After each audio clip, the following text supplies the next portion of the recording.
ಆತ್ಮೀಯ ಮಿತ್ರರೇ, ನಾನು ಈ ವಿಡಿಯೋವನ್ನು ಆರಂಭ ಮಾಡೋಕ್ಕೂ ಮೊದಲು ಇಡೀ ರಾಜ್ಯಾದ್ಯಂತ ಒಂದು ಸಂಚಲನವನ್ನು ಸೃಷ್ಟಿ ಮಾಡಿದ್ದಂತಹ ಒಂದು ಹೇಳಿಕೆಯನ್ನು ನಾನೀಗ ಪ್ಲೇ ಮಾಡ್ತೀನಿ. ಆ ಹೇಳಿಕೆ ಏನು ಅನ್ನುವಂಥದ್ದನ್ನು ನೀವು ಕೆಲವೊಂದಷ್ಟು ಜನ ಬ್ಲಾಕ್ ಮೇಲರ್ಸ್ ಸೇರ್ಕೊಂಡು ಮೀಡಿಯಾದವ್ರಿಗೆ ಕರ್ಕೊಂಡ್ ಬರ್ತಾರೆ, ಬ್ಲಾಕ್ ಮೇಲ್ ಮಾಡ್ತಾರೆ. ಇಲ್ಲಿ ತಗೊಂಡ್ ಬಂದ್ಬಿಟ್ಟು ದಿನನಿತ್ಯ ಬರೋದು ಬ್ಲಾಕ್ ಮೇಲ್ ಮಾಡೋದು. ರೂಪೇಶ್ ರಾಜಣ್ಣ ಅಂತ ಬೇರೆ ಹುಟ್ಕೊಂಡಿದ್ದಾನೆ. ಅವ್ನು ಬಂದ್ಬಿಟ್ಟು ಎಲ್ಲಾ ಕಡೆ ಅವನು ಆಫೀಸ್ ಅಲ್ಲಿ ಬಂದು ನಾನು ಸರ್ ನಾನು ಹಿಜಾಬ್ ಬಗ್ಗೆ ಕೆಲಸ ಮಾಡ್ತೀನಿ, ಅದ್ರ ಬಗ್ಗೆ ಕೆಲಸ ಮಾಡ್ತೀನಿ ಅಂತ ಅಂದ್ಬಿಟ್ಟು ನೇರವಾಗಿ ಏನಾದ್ರು ಧನ ಸಹಾಯ ಏನಪ್ಪ ದುಡ್ಡು ಕೊಡಿ ಸರ್ ನಮ್ಗೆ, ನಾವು ಎಲ್ಲ ಚಟುವಟಿಕೆ ಮಾಡ್ತೀವಿ ಅಂತ ಇಂಥ ಮೇಲರ್ಸ್ ಎಲ್ಲ ಸಮಾಜದಲ್ಲಿ ಹುಟ್ಕೊಂಡು ಸರ್ ನಾನು ದೊಡ್ಡ ಸೆಲೆಬ್ರಿಟಿ, ನಾನು ಬಿಗ್ ಬಾಸ್ ಅಲ್ಲಿ ನಾನು ತುಂಬಾ ಪಾಪ್ಯುಲರ್ ಆಗಿದ್ದೀನಿ, ಇದನ್ನ ಲೈಸೆನ್ಸ್ ಅವನಿಗೆ ಬ್ಲಾಕ್ ಮೇಲ್ ಮಾಡಿ ಎಕ್ಸ್ಟ್ರಾಕ್ಷನ್ ಮಾಡ್ಲಿಕ್ಕೆ ಒಂದ್ 20 ಸತಿ ನಮ್ಮ ಕೆಲಸ ಮಾಡೋರಿಗೆ ಫೋನ್ ಮಾಡಿದ್ದಾನೆ. ಇಲ್ಲಿ ಊರವರಿಗೆಲ್ಲ ಮಾಡಿಸಿ ಇನ್ಸ್ಟಿಗೇಟ್ ಮಾಡಿಸಿದ್ದಾನೆ, ಫೋನ್ ಮಾಡಿಸಿದ್ದಾನೆ. ತಹಸೀಲ್ದಾರ್ಗಳಿಗೆ, ಅಸಿಸ್ಟೆಂಟ್ ಕಮಿಷನರ್ಗೆ, ಪರ ಹೋರಾಟ ಮಾಡ್ತಾ ಇರುವಂತಹ ರೂಪೇಶ್ ರಾಜಣ್ಣ ಅವರ ವಿರುದ್ಧ ಗಂಭೀರವಾದಂತಹ ಆರೋಪ ಮಾಡಿರುವಂತಹ ವ್ಯಕ್ತಿ ಸರ್ಫರಾಜ್ ಖಾನ್ ಅಂತ ಹೇಳಿ. ಇವರು ಸಚಿವ ಜಮೀರ್ ಅಹಮದ್ ಖಾನ್ ಅವರ ಆಪ್ತ ಕಾರ್ಯದರ್ಶಿ. ಇವರ ವಿರುದ್ಧ ಒಂದು ಆರೋಪ ಕೇಳಿಬಂದಿತ್ತು. ತಾರಕ್ ಜಲಾಶಯಕ್ಕೆ ಹೊಂದ್ಕೊಂಡಂತೆ ಇವರು ಅಕ್ರಮವಾಗಿ ರೆಸಾರ್ಟನ್ನು ಮಾಡ್ತಿದ್ದಾರೆ ಅಥವಾ ಹೋಮ್ ಸ್ಟೇಯನ್ನು ಮಾಡಿದ್ದಾರೆ ಅಂತ ಹೇಳಿಬಿಟ್ಟು ಗಂಭೀರವಾದಂಥ ಆರೋಪ ಕೇಳಿಬಂದಿತ್ತು. ಇವರು ದಾಖಲೆಗಳ ಸಮೇತ ಸ್ಪಷ್ಟನೆಯನ್ನು ಕೊಡುವಂಥ ಕೆಲಸವನ್ನು ಮಾಡಿದರು. ಕಳೆದ 20 ವರ್ಷಗಳ ಹಿಂದೆ ನಾನು ಆ ಜಮೀನನ್ನು ಖರೀದಿ ಮಾಡಿದ್ದೆ, ಈಗ ಯಾವ ಕಾರಣಕ್ಕೆ ಅದು ಅಕ್ರಮ ಅಥವಾ ಇಲ್ಲೀಗಲ್ ಅಂತ ಹೇಳಿ ಆರೋಪ ಮಾಡ್ತಿದ್ದಾರೆ ಅನ್ನುವಂಥದ್ದು ನನಗೆ ಗೊತ್ತಾಗ್ತಾ ಇಲ್ಲ ಅನ್ನುವಂಥ ಒಂದು ಮಾತನ್ನು ಹೇಳೋ ಭರದಲ್ಲಿ ಒಂದಷ್ಟು ಜನ ಬ್ಲಾಕ್ ಮೇಲರ್ಗಳು ಹುಟ್ಕೊಂಡಿದ್ದಾರೆ. ಅವರು ಪ್ರತಿದಿನ ಕುಡ್ಕೊಂಡು ಬಂದು ಬ್ಲಾಕ್ ಮೇಲನ್ನು ಮಾಡ್ತಾರೆ. ಫಾರ್ಮ್ ಹೌಸ್ ಏನಿದೆಯಲ್ಲ ಅಲ್ಲಿ ಬಂದು ಬ್ಲಾಕ್ ಮೇಲನ್ನು ಮಾಡ್ತಾರೆ. ಅದರಲ್ಲೂ ಪ್ರಮುಖವಾಗಿ ರೂಪೇಶ್ ರಾಜಣ್ಣ ಅನ್ನುವಂತಹ ವ್ಯಕ್ತಿನೂ ಕೂಡ ನನ್ನ ಕಚೇರಿಗೆ ಬಂದು ಬ್ಲಾಕ್ ಮೇಲನ್ನು ಮಾಡಿದರು.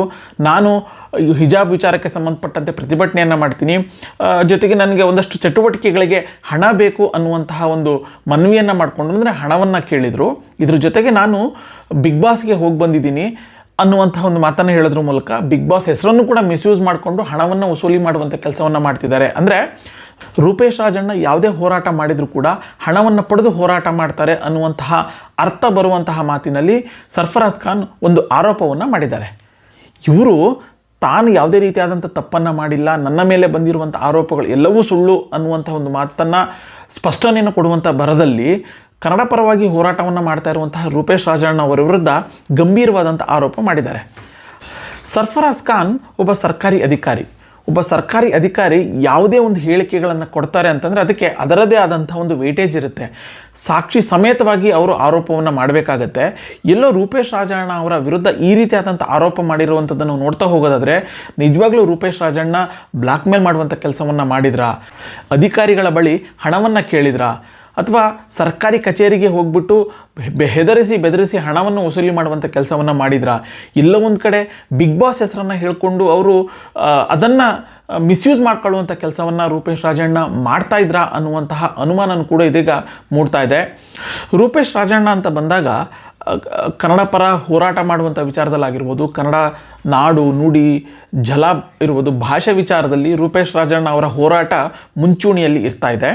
ಈಗಲೂ ಕೂಡ ಅವರು ಕನ್ನಡ ಪರವಾಗಿ ಅಥವಾ ಕನ್ನಡದ ವಿರುದ್ಧ ಯಾವುದೇ ಒಂದು ಮಾತನ್ನು ಹೇಳಿದರೂ ಕೂಡ ಕನ್ನಡಕ್ಕೆ ಎಲ್ಲೋ ಒಂದು ಕಡೆ ಸಣ್ಣ ನೋವು ಆಗ್ತಾ ಇದೆ ಅಂತಂದರೂ ಕೂಡ ಆ ಒಂದು ಹೋರಾಟದಲ್ಲಿ ಅಥವಾ ಕನ್ನಡ ಪರವಾಗಿ ಧ್ವನಿ ಎತ್ತುವಂಥ ಹೋರಾಟದಲ್ಲಿ ರೂಪೇಶ್ ರಾಜಣ್ಣ ಮೊದಲಿಗರಾಗಿ ನಿಲ್ತಾರೆ. ಹೀಗೆ ರೂಪೇಶ್ ರಾಜಣ್ಣ ಅವರ ವಿರುದ್ಧ ಸರ್ಕಾರ ಕೆಲಸವನ್ನು ಮಾಡ್ತಾ ಇರುವಂಥ ಅಧಿಕಾರಿ ಆರೋಪವನ್ನು ಮಾಡ್ತಾ ಇದ್ದಾರೆ ಅಂತಂದರೆ ಅದನ್ನು ಯಾವುದೇ ಕಾರಣಕ್ಕೂ ನಾವು ತಳ್ಳಿ ಹಾಕುವಂತಿಲ್ಲ. ಬೆಂಕಿ ಇಲ್ಲದೆ ಹೊಗೆ ಆಡಲ್ಲ ಅಂತಾರಲ್ಲ, ಎಲ್ಲೋ ಒಂದು ಕಡೆ ಸರ್ಫರಾಜ್ ಖಾನ್ ರೂಪೇಶ್ ರಾಜಣ್ಣ ಅವರ ವಿರುದ್ಧ ಮಾಡಿರುವಂಥ ಆರೋಪ ಅವರಿಗೆ ಈ ಆರೋಪಕ್ಕೆ ಸಂಬಂಧಪಟ್ಟಂತೆ ಅಥವಾ ರೂಪೇಶ್ ರಾಜಣ್ಣ ಹಣವನ್ನು ಕೇಳಿರುವಂಥದ್ದಾಗಿರ್ಬೋದು ಅಥವಾ ಬ್ಲಾಕ್ ಮೇಲನ್ನು ಮಾಡಿರುವಂತಹ ವಿಚಾರಕ್ಕೆ ಸಂಬಂಧಪಟ್ಟಂತೆ ಎಲ್ಲೋ ಒಂದು ಕಡೆ ಒಂದಷ್ಟು ಸಾಕ್ಷಿಗಳು ಇದಾವ ಅಂತ ಅನುಮಾನನೂ ಕೂಡ ಮೂಡ್ತಾ ಇದೆ. ಸೊ ಸರ್ಫರಾಜ್ ಖಾನ್ ಮಾಡಿರುವಂಥ ಆರೋಪಕ್ಕೆ ಸಂಬಂಧಪಟ್ಟಂತೆ ಎಲ್ಲ ಸಾಕ್ಷಿಗಳನ್ನು ಕೊಡಬೇಕು ಅನ್ನುವಂತಹ ಒತ್ತಾಯನ ಕೂಡ ನಾನು ಮಾಡ್ತಾ ಇದ್ದೀನಿ. ಯಾವಾಗ ಸರ್ಫರಾಜ್ ಖಾನ್ ರೂಪೇಶ್ ರಾಜಣ್ಣ ಅವರ ವಿರುದ್ಧ, ಅದರಲ್ಲೂ ಕನ್ನಡ ಪರ ಹೋರಾಟವನ್ನು ಮಾಡ್ತಾ ಇರುವಂತಹ ಕನ್ನಡ ಹೋರಾಟಗಾರನ ವಿರುದ್ಧ ಗಂಭೀರವಾದಂಥ ಆರೋಪವನ್ನು ಮಾಡಿದರು, ರೂಪೇಶ್ ರಾಜಣ್ಣ ಅವರ ಅಭಿಮಾನಿಗಳಾಗಿರ್ಬೋದು, ಅವರ ಹಿತೈಷಿಗಳು ಎಲ್ಲರೂ ಕೂಡ ಸರ್ಫರಾಜ್ ಖಾನ್ ವಿರುದ್ಧ ಮುಗಿ ಬೀಳುವಂಥ ಕೆಲಸವನ್ನು ಮಾಡಿದರು. ಇಲ್ಲ, ಸರ್ಫರಾಜ್ ಖಾನ್ ತನ್ನ ತಪ್ಪನ್ನು ಮುಚ್ಕೊಳ್ಳೋಕ್ಕೆ ಬೇರೆಯವರ ಮೇಲೆ ಆರೋಪವನ್ನು ಮಾಡ್ತಿದ್ದಾರೆ, ಸುಳ್ಳು ಆರೋಪವನ್ನು ಮಾಡ್ತಿದ್ದಾರೆ ಅಂತ ಹೇಳಿ ಅವರು ಸರ್ಫರಾಜ್ ಖಾನ್ ಅವರ ಮಾತಿನ ವಿರುದ್ಧ ಹೇಳಿಕೆಗಳನ್ನು ಕೊಡುವಂಥ ಕೆಲಸವನ್ನು ಮಾಡಿದರು. ಯಾವಾಗ ಸರ್ಫರಾಜ್ ಖಾನ್ ಅವರ ವಿರುದ್ಧ ಮಾಡಿರುವಂಥ ಆರೋಪ ಸಾಕಷ್ಟು ಟೀಕೆ ಟಿಪ್ಪಣಿ ಕೇಳಿಬಂತೋ ಆಗ ಸರ್ಫರಾಜ್ ಖಾನ್ ಮತ್ತೊಂದು ವಿಡಿಯೋವನ್ನು ಮಾಡಿ ಅದೊಂದು ಸ್ಪಷ್ಟನೆಯನ್ನು ಕೊಡುವಂಥ ಕೆಲಸವನ್ನು ಮಾಡಿದ್ದಾರೆ. ಸೊ ಹಾಗಿದ್ರೆ ಸರ್ಫರಾಜ್ ಖಾನ್ ಮಾಡಿರುವಂತಹ ಎರಡನೇ ವಿಡಿಯೋದಲ್ಲಿ ಏನಿದೆ, ರೂಪೇಶ್ ರಾಜಣ್ಣ ಅವರ ವಿರುದ್ಧ ಅಥವಾ ರೂಪೇಶ್ ರಾಜಣ್ಣ ಅವರ ಬಗ್ಗೆ ಸರ್ಫರಾಜ್ ಖಾನ್ ಏನು ಹೇಳಿದ್ದಾರೆ ಅನ್ನೋದನ್ನ ಕೇಳೋಣ. ಕಳೆದ 2 ದಿವಸ ಹಿಂದೆ ನಾನೊಂದು ರೂಪೇಶ್ ರಾಜಣ್ಣ ಅವ್ರ ಬಗ್ಗೆ ಒಂದು ವಿಡಿಯೋ ಮಾಡಿದ್ದೆ. ಅದರಲ್ಲಿ ಅವ್ರ ಬಗ್ಗೆ ನನಗೆ ಸಾಕಷ್ಟು ಬೇರೆ ಕಡೆಯಿಂದ ರಾಂಗ್ ಇನ್ಫಾರ್ಮೇಶನ್ ಬಂದಿತ್ತು. ಮತ್ತೆ ಬ್ರದರ್ ಇವತ್ತು ಬಂದಿದ್ದಾರೆ, ನನ್ನ ಹತ್ರ ಕೂತಿದ್ದಾರೆ, ನನ್ನ ಜೊತೆ ಕೂತಿದ್ದಾರೆ. ಅವ್ರು ತುಂಬಾ ಪ್ರೀತಿ ವಿಶ್ವಾಸದಲ್ಲಿ ಸರ್ ನಾನು ಏನಿದೆ ಕಾನೂನುಬದ್ಧವಾಗಿ ಮಾತ್ರ ಕೇಳಿದೆ ಹೊತ್ತು ನಾನು ಯಾವತ್ತೂ ಇಲ್ಲೀಗಲ್ ಅಂತ ಹೇಳ್ಬಿಟ್ಟು ನಾನು ಯಾವ್ದು ಕೇಳಿಲ್ಲ ಸರ್. ಮತ್ತೆ ವೈಯಕ್ತಿಕ ನಿಮ್ಮ ಮೇಲೆ ನನ್ಗೆ ಯಾವುದೇ ತರ ದ್ವೇಷ ಇಲ್ಲ ಅಂತ ಅವರು ದೊಡ್ಡ ಮನಸ್ಸಿಂದ ನನ್ನ ಹತ್ರ ಬಂದಿದ್ದಾರೆ. ನನ್ಗೂ ಮನ್ ತುಂಬಾ ದೊಡ್ಡದಾಯ್ತು ಇವತ್ತು ಅವ್ರಿಗೆ ಮೀಟ್ ಮಾಡಿ. ಅತಿ ಸಂತೋಷ ಆಯ್ತು ನನ್ಗೆ ಅದ್ರ ಬಗ್ಗೆ. ಅದು ಅವ್ರ ಬಗ್ಗೆ ಯಾವುದೇ ಆರೋಪ ಇರೋದು ಸತ್ಯ ಇಲ್ಲ. ಇವಾಗ ಅವ್ರ ಮಾತು ಕೇಳ್ತಾ ಇದ್ರೆ ತುಂಬಾ ದೊಡ್ಡ ವ್ಯಕ್ತಿ ಇದ್ದಾರೆ ಅವರು. ಅವ್ರು ಹೇಳಿರೋದು ಮಾತುಗಳು ನಾನು ಕೇಳ್ತಾ ಇದ್ರೆ ನನಗೆ ತುಂಬಾ ಬೇಜಾರಾಗ್ತಾ ಇದೆ. ಇದು ಯಾಕಪ್ಪ ನಾನು ಜಾಸ್ತಿನೇ ಹೇಳ್ಬಿಟ್ಟೆ ಅವ್ರ ಬಗ್ಗೆ ಅಂತ ಹೇಳ್ಬಿಟ್ಟು ನನಗೆ ಯಾವುದೇ ತರ ಅವ್ರ ಫ್ಯಾಮಿಲಿ ಆಗಲಿ ಅವ್ರಿಗಾಗ್ಲಿ ನೋವು ಆಗಬಾರ್ದು. ಯಾಕಂದ್ರೆ ನನಗೇನು ಒಂಥರ ಬೇರೆ ತರ ನೋವಾಗಿತ್ತು. ಬಟ್ ನನಗೇನು ಪರ್ಸನಲ್ ಯಾಕಂದ್ರೆ ಪರಿಚಯ ಇರಲಿಲ್ಲ ಅವರು. ಈಗ ಪರಿಚಯ ಆಗಿದೆ. ಅವರು ಹೋರಾಟಗಾರರು, ನಾನು ಅಧಿಕಾರಿಯಾಗಿ ನಾನು ಹೋರಾಟ ಮಾಡಿದ್ದೀನಿ. ನಾನು ತಮಗೆ ಹೇಳಿದ್ದೆ KGF ಅಲ್ಲಿ ಬೆಳಗಾಮಲ್ಲಿ ನಾನು ಕಮಿಷನರ್ ಆಗಿದ್ದಾಗ ಕೆಲಸ ಮಾಡಿದ್ದೀವಿ. ಅವರು ಮೊದಲೇ ತಂದು ಮಾಡಿದ್ವಿ.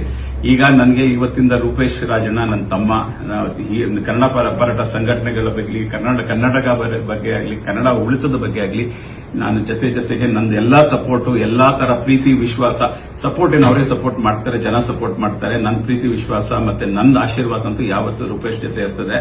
ಮತ್ತೆ ದೇವ್ರು ಒಳ್ಳೇದ್ ಮಾಡಿ ರೂಪೇಶ್ ನಿಮ್ಗೆ. ಮತ್ತೆ ಏನೋ ಮಿಸ್ಕಮ್ಯುನಿಕೇಶನ್ ಆಗಿದೆ, ಅದು ಮಿಸ್ಕಮ್ಯುನಿಕೇಶನ್ ಅಲ್ಲಿ ತಾವು ಬೇಜಾರು ಮಾಡ್ಕೊಳ್ಬಾರ್ದು ಅಂತ ಹೇಳ್ತಾ ದೇವ್ರ ಒಳ್ಳೇದ್ ಮಾಡ್ಲಿ. ನಿಮ್ಮ ಹೇಳಿಕೆಗಳನ್ನ ನೀವು ವಾಪಸ್ ತಗೊಂಡಿದ್ದೀನಿ ಅದಂತ ಹೇಳ್ಬಿಟ್ಟು ಮತ್ತೆ ನಾನು ಏನೇನೋ ನಂದು ಹೇಳಿಕೆ ಇದೆ ಎಲ್ಲನೂ ನಾನು ವಾಪಸ್ ತಗೊಂಡಿದ್ದೀನಿ. ಅಂತ ಮನುಷ್ಯ ಇಲ್ಲ ಅವರು. ತುಂಬಾ ದೊಡ್ಡ ಮನಸ್ಸಿಂದ ಬಂದಿದ್ದಾರೆ ಅಂತ ಹೇಳಿದ್ರೆ ಏನಾಗುತ್ತೆ ಅಂತ ಹೇಳಿದ್ರೆ ಒಂದು ಮನಸ್ಸಲ್ಲಿ ನೋವು ಇಟ್ಕೊಂಡು ನನ್ನ ಹತ್ರ ಬಂದಿದ್ದಾರೆ. ಮತ್ತೆ ಅದೇನಾಗಿದೆ ಅಂತ ಹೇಳಿದ್ರೆ ರಾಂಗ್ ಕಮ್ಯುನಿಕೇಶನ್ಸ್ ಆಗಿದೆ. ಅದರಿಂದ ನಾನು ಮತ್ತೊಮ್ಮೆ ಅವ್ರಿಗೆ ಅವ್ರ ದೊಡ್ಡ ಮನಸ್ಸು ಮತ್ತೆ ಒಂದು ಪ್ರೀತಿ ವಿಶ್ವಾಸದಲ್ಲಿ ನನಗೆ ತುಂಬಾ ಮನಸ್ಸಲ್ಲಿ ತುಂಬಾ ಖುಷಿಯಾಗಿದೆ ಅವ್ರು ಬಂದಿರೋದ್ರಿಂದ. ಮತ್ತೆ ಅವರು ದೇವರವ್ರಿಗೆ ಒಳ್ಳೇದ್ ಮಾಡ್ಲಿ, ಅವ್ರ ಕುಟುಂಬಕ್ಕೆ ಒಳ್ಳೇದ್ ಮಾಡ್ಲಿ, ಮತ್ತೆ ಅವ್ರು ಒಳ್ಳೆ ಕೆಲಸ ಮಾಡ್ಲಿ, ಸಮಾಜಕ್ಕೆ ಒಳ್ಳೆ ಕೆಲಸ ಮಾಡ್ತಾ ಇರ್ಲಿ, ಇದೇ ರೀತಿ ಮಾಡ್ತಾ ಇರ್ಲಿ ಅಂತ ಹೇಳಿ ತಮ್ಮೆಲ್ಲರಿಗೂ ಮಾತನ್ನ ಹೇಳ್ತಾ ನನ್ನ ಮಾತನ್ನು ಮುಗಿಸ್ತೀನಿ. ಜೈ ಹಿಂದ್, ಜೈ ಕರ್ನಾಟಕ. ಮಿತ್ರರೇ, ಇದು ರೂಪೇಶ್ ರಾಜಣ್ಣ ಅವರ ವಿರುದ್ಧ ಆರೋಪ ಮಾಡಿದಂತಹ ಸರ್ಫರಾಜ್ ಖಾನ್ ಮಾಡಿರುವಂತಹ ಮತ್ತೊಂದು ವಿಡಿಯೋ.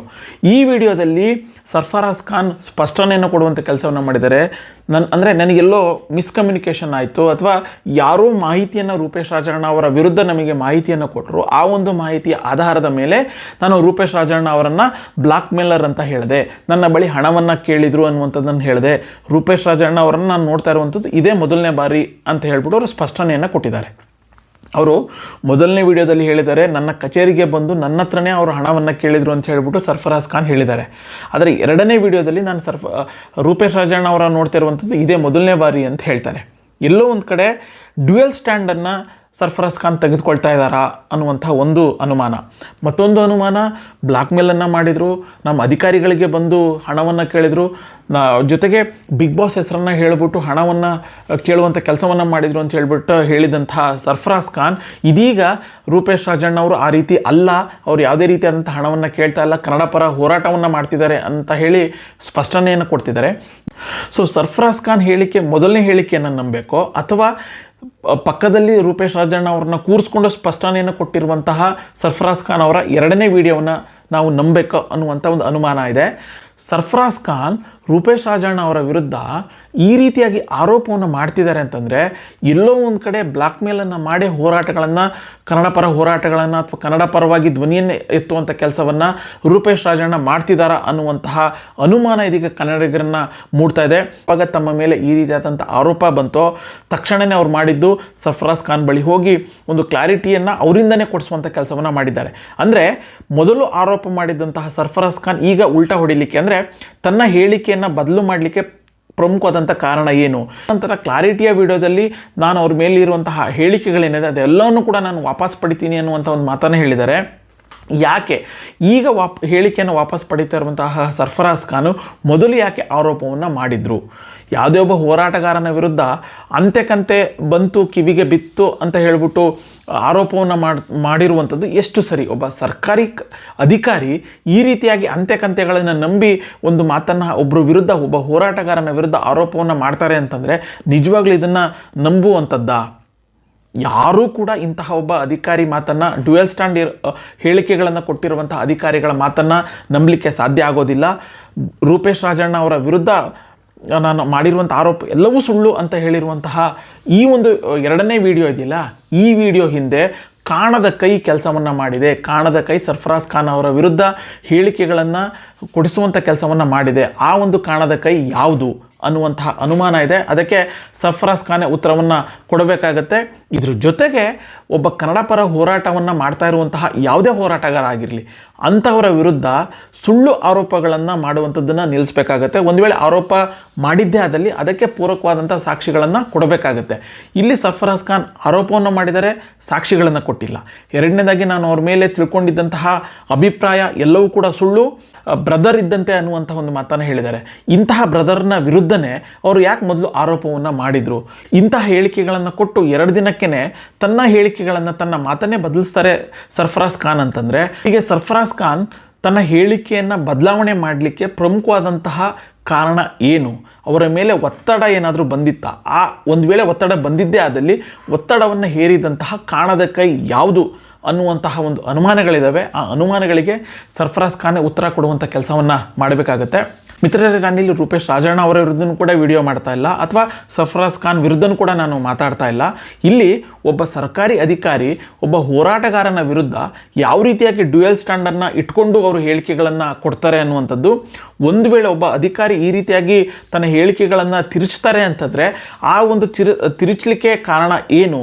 ಒಂದು ವೇಳೆ ಪ್ರಭಾವ ಬೀರಿದ್ರೂ ಕೂಡ ಆ ಒಂದು ಪ್ರಭಾವ ಬೀರಿದಂತಹ ಕಾಣದ ಕೈ ಯಾವುದು ಅನ್ನುವಂಥದ್ದಷ್ಟೇ ನನ್ನ ಪ್ರಶ್ನೆಯಾಗಿರುತ್ತೆ. ನೋಡೋಣ ಈ ಎಲ್ಲ ಆರೋಪಗಳಿಗೆ ಕುರಿತಂತೆ ಸರ್ಫರಾಜ್ ಖಾನ್ ಯಾವ ರೀತಿಯಾಗಿ ಮತ್ತೆ ಸ್ಪಷ್ಟನೆಯನ್ನು ಕೊಡುವಂಥ ಕೆಲಸವನ್ನು ಮಾಡ್ತಾರೆ. ರೂಪೇಶ್ ರಾಜಣ್ಣ ತನ್ನ ಮೇಲೆ ಬಂದಿರುವಂತಹ ಗಂಭೀರವಾದಂಥ ಆರೋಪಕ್ಕೆ ಕುರಿತಂತೆ ಒಬ್ಬ ಸರ್ಕಾರಿ ಅಧಿಕಾರಿ ಹೇಳಿಕೆಯನ್ನು ಕೊಟ್ಟಿದ್ದಾರೆ. ಅವರ ವಿರುದ್ಧ ಯಾವ ರೀತಿಯಾಗಿ ಕಾನೂನು ನಡೆಯನ್ನು ಮಾಡ್ತಾರೆ ಅನ್ನುವಂಥದ್ದನ್ನು ಕಾದು ನೋಡೋಣ. ಸೊ ನಿಮಗೆ ಈ ಒಂದು ಹೇಳಿಕೆ ವಿಚಾರ ಆಗಿರ್ಬೋದು ಅಥವಾ ಈ ಒಂದು ಘಟನೆಗೆ ಸಂಬಂಧಪಟ್ಟಂತೆ ನಿಮ್ಮ ಅನಿಸಿಕೆ, ಅಭಿಪ್ರಾಯಗಳನ್ನು ಕಮೆಂಟ್ ಬಾಕ್ಸ್ನಲ್ಲಿ ಕಮೆಂಟ್ ಮಾಡಿ ತಿಳಿಸಿ. ಧನ್ಯವಾದ.